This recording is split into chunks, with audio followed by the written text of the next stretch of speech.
Esu Panemunės pilies šefas Mantas, skaičiuoju 20 virš metų patirties savo restoranuose. Tai niekada nebuvo lengva, nes virtuvė nėra toksai dalykas, kad atėjai ir pradėjai kepti, pjaustyti ir taip toliau. Tai yra procesai ir reikalaujantis daug labai kruopštumo dalykai iš tikrųjų.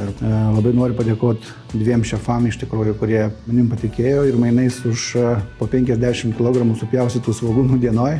Jie man patikėjo kai kurios savo receptus ir parodė turbūt pačius pirmuosius procesus. Šiai dienai turim daug visokių mažų filmukų TikTokuose, Instagramuose apie šefų darbus, bet šiaip tai nėra labai populiari specialybė. Ir manau, kad šefų visą laiką trūko. Kodėl sutikau juos pasiėmiau, noriu parodyti tą virtuvę, kokia jinai iš tikrųjų yra. Kad tai nėra TikTokai, Instagramai, gražus patapšnojimas į lėkštę. Bet kad tai yra ganėtinai gerbtina specialybė iš tikrųjų. Norėčiau, kad kuo daugiau atsirastų jaunimo, irgi suteikti jiem pasitikėjimo savimi iš tikrųjų. Ir kad į šitą specialybę pažiūrėtų biškai kitų kampų. Turėjau tokį pameistriuką, Roką, į kurį sudėjau tikrai labai daug energijos iš tikrųjų. Tai manau, kad tikrai labai toli nukeliavom.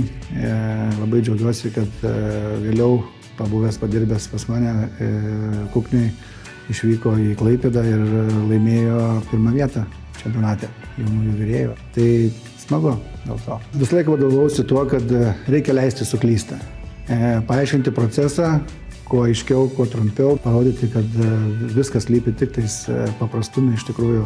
Esu griežtas ir nuo pat pirmų akimirkų, kaip ir sakiau, mano tokia retorika yra, reikia pirmą parodyti tą tamsią pusę ir jeigu matau, kad pameistrys ar tiesiog darbuotojas turi kažkokį tai potencialą, visą laiką atviros durys, kilti aukščiau, jeigu susidomėjimas yra. Sakyčiau, Rokas buvo tas, kuris po savaitės laiko jau matėsi, kad jam visai patinka ir kad jisai galėtų.